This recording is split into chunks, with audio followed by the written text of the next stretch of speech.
بسم اللہ الرحمن الرحیم۔ السلام علیکم پیارے بچوں، کیسے ہیں آپ؟ یقیناً ٹھیک ہوں گے، تندرست ہوں گے۔ پیارے بچوں، جیسا کہ آپ جانتے ہیں ہم پڑھ رہے ہیں اپنی اردو جماعت پنجم، اور ہم نے اس میں اپنا دوسرا سبق جو ایک نظم ہے اس کا آغاز کر رکھا ہے، اور آپ جانتے ہیں ہماری دوسری نظم ہے نعت، یعنی اس کا عنوان ہے نعت۔ اور آج ہم نے اپنی نعت کو چھٹے حصے میں پڑھنا ہے۔ ہمارا سبق نمبر 2.6 ہوگا۔ درسی کتاب کے دوسرے سبق کو ہم سبق نمبر 6 میں پڑھیں گے، یعنی چھٹے حصے میں پڑھیں گے۔ پیارے بچوں، آپ بخوبی واقف ہو چکے ہیں۔ ہم سب سے پہلے دیکھتے ہیں اپنے حاصلات تعلم، اور حاصلات تعلم وہ چیز ہوتی ہے جس کو پیش نظر رکھتے ہوئے اس دن کا سبق جو ہے اس کو اس کی شکل بنائی جاتی ہے، یا اس کو اس طرح سے پڑھایا جاتا ہے کہ جو مقصد تدریس ہے، جو چیز آپ سیکھنا چاہ رہے ہیں، وہ اس سبق کے اختتام تک آپ اس قابل ہو جائیں کہ اس حاصل تعلم کو سیکھ سکیں، اس کی مشق حاصل کر سکیں۔ آج حاصل تعلم ہے ہمارے پاس اردو زبان کے حوالے سے برقی میڈیا سے اپنی پسند کا مواد سن کر سمجھ سکیں۔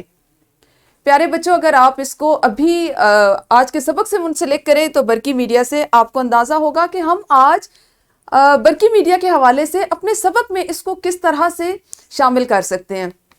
مزید ابھی ہم جب مختلف سرگرمیاں کریں گے تو آپ اس کو مزید آپ کے لیے وضاحت ہو جائے گی۔ ہمارے سبق کا اسلامی نقطہ نظر کچھ اس طرح سے ہے۔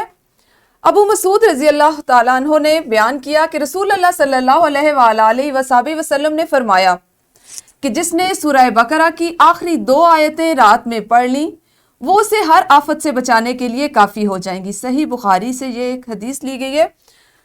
پیارے بچوں، آخری جو 2 آیات ہیں ان کو حفاظت کی دعا بھی کہا جاتا ہے، مطلب ان کو مسنون وہ دعاؤں میں سے آتی ہیں اور ان کو حفاظت کی دعائیں کہا جاتا ہے، دعا کہا جاتا ہے۔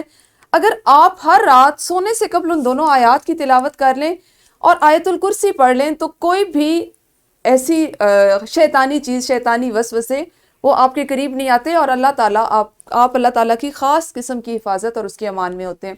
تو کوشش کیا کریں کہ جو ہم اسلامی پہلو اپنے سبق سے پہلے جس کا ذکر کرتے ہیں اس کو اپنے عملی زندگی میں روزانہ کی بنیادوں پر شامل کریں۔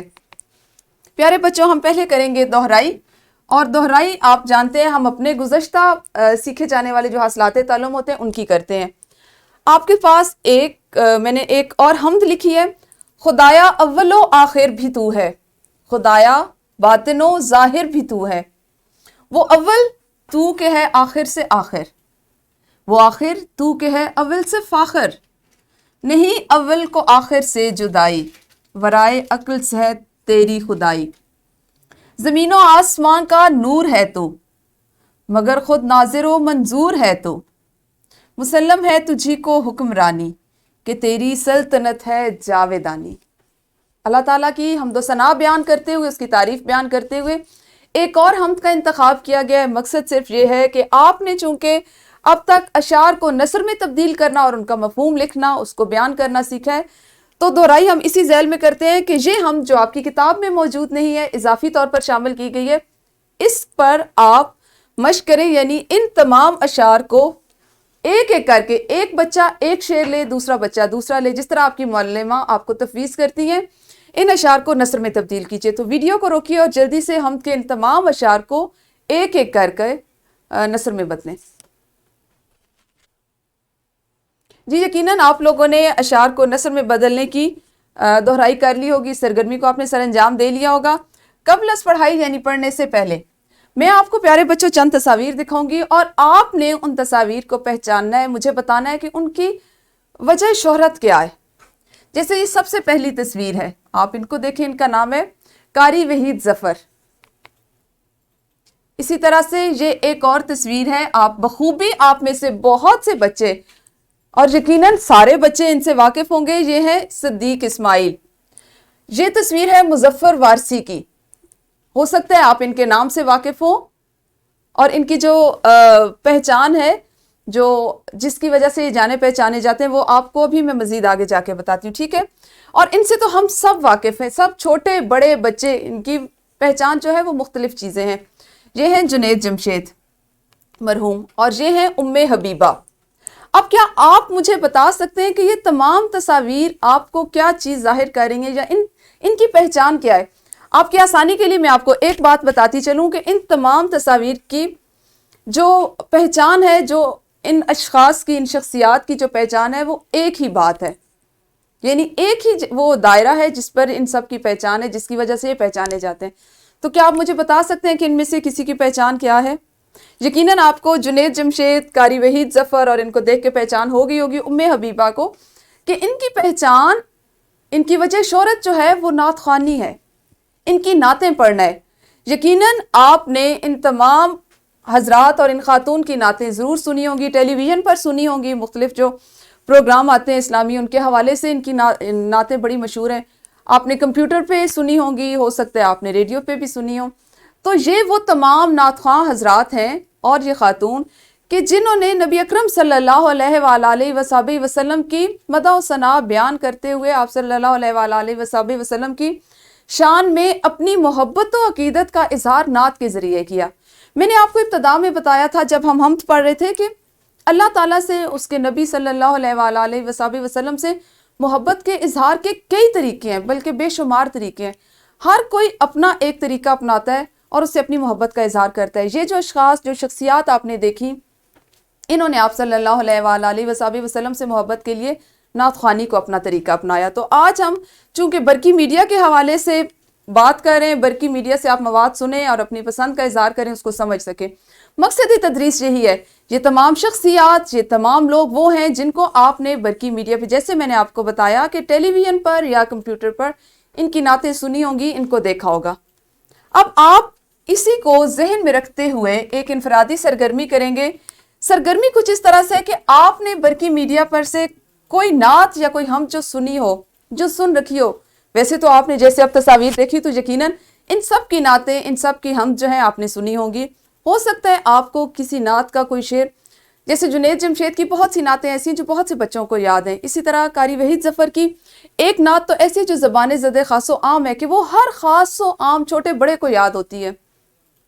ام حبیبہ کی نعت ایک اس قدر مشہور ہے. مظفر وارثی کا کلام وہ اتنا مشہور ہے، ان کا نعتی اور حمدیہ کلام. اسی طرح جو صدیق اسماعیل ہیں وہ بہت بڑے نعت خواہ ہیں، بہت نعتیں پڑھتے ہیں. تو آپ نے برقی میڈیا سے کوئی سی بھی نعت یا ہم جو سن رکھی ہو، اس کا کم از کم ایک ایک شعر یا دو اشعار ترنم اور لے سے ابھی جماعت میں ضرور سنائی. ویڈیو کو روکیے اور انفرادی طور پر اس سرگرمی کو کیجیے.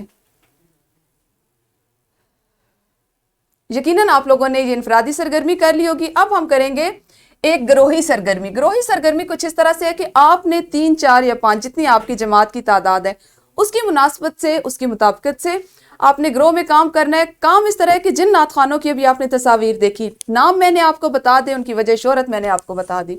آپ نے ان کی یقیناً نعتیں بھی سنی ہوگی. ان میں سے کسی ایک شخصیت کی کسی مشہور نعت کے آپ نے 2 سے 3 اشعار لکھنے ہیں. اب گروہ میں کام کرنے کا یہ فائدہ ہے کہ آپ کے 4 یا 5 بچے، جس طرح سے آپ کی معلمہ آپ کو تقسیم کرتی ہیں، ہم نے اس وقت 5 نعت خوان دیکھے. آپ لوگوں نے کیا کرنا ہے کہ گروہ کی صورت میں آپ نے ان تصاویر کو ذہن میں لانا ہے. ہو سکتا ہے آپ کی معلمہ دوبارہ تصاویر دکھائیں اور ان میں سے سوچیں کہ کون سے ایسے نعت خواں ہیں کہ جن کی نعت آپ نے سن رکھی ہے. آپ آپس میں مشورہ کریں اور ان کی ایسی نعت جو آپ لوگوں کو یاد ہو، جو آپ نے سن رکھی ہو، اس کے 2 سے 3 اشعار وہ پورا گروہ لکھے گا. ٹھیک ہے؟ تو ویڈیو کو روکیں اور اس گروہی سرگرمی کو سر انجام دیجیے. یقیناً آپ لوگوں نے یہ سرگرمی بھی کر لی ہوگی. پیارے بچوں، آپ کے لیے اور آپ کے اساتذہ کرام کے لیے ایک خاص بات کہ آپ کے جو اساتذہ کرام ہیں وہ آپ تمام کے درمیان نعت خوانی کا ایک مقابلہ منعقد کروائیں گے تاکہ آپ لوگوں میں نعت پڑھنے کا ذوق اور جذبہ پیدا ہو. ایسا بھی ہو سکتا ہے کہ آپ خود آپس میں جماعت میں 2 گروہ بنا لیں اور آپ نعت خوانی کا ایک مقابلہ کریں. ایک گروہ ایک نعت پڑھے، ایک پڑھے. ویسے تو نعت میں کوئی ایسی بات نہیں ہوتی ہے، لیکن عموماً یہ ہوتا ہے کہ اس کا تلفظ، اس کی ادائی، اس کی وجہ سے کچھ نمبر یا کچھ آپ ایسے کرتے ہیں کہ مقابلے کی جیت اور ہار کا فیصلہ ہوتا ہے. آپ نے ایک ورک شیٹ کرنی ہے. ورک شیٹ بھی ہمارے آج کے حاصل تعلم سے متعلق ہے، یعنی برقی میڈیا سے آپ نے جو مواد سنا. چونکہ ہم آج برقی میڈیا سے سنے جانے والے مواد میں نعت پڑھ رہے ہیں تو ہم نعت پہ ہی خاص طور پر بار بار اس کی مشق کر رہے ہیں. آپ نے برقی میڈیا پر سنی کسی مشہور نعت کے 3 اشعار لکھنے ہیں.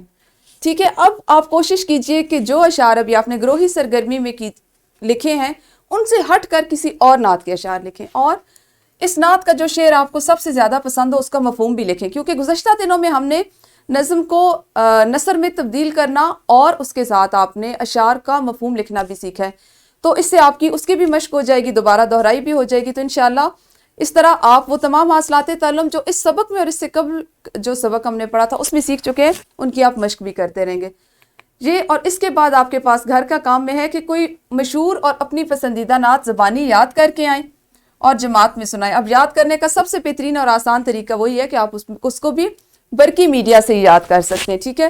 آپ کمپیوٹر سے یاد کر سکتے ہیں، آپ ریڈیو سے، ٹیلی ویژن سے سن کر بھی یاد کر سکتے ہیں۔ یہ تھا آپ کا گھر کا کام۔ انشاءاللہ کل ملیں گے اپنے اسی سبق کے اگلے حصے کے ساتھ، اور انشاءاللہ کل ہماری جو دوسرا سبق ہے جو نظم نعت وہ ختم ہو جائے گی۔ اس وقت تک اپنا خیال رکھیے۔ اللہ حافظ، شکریہ۔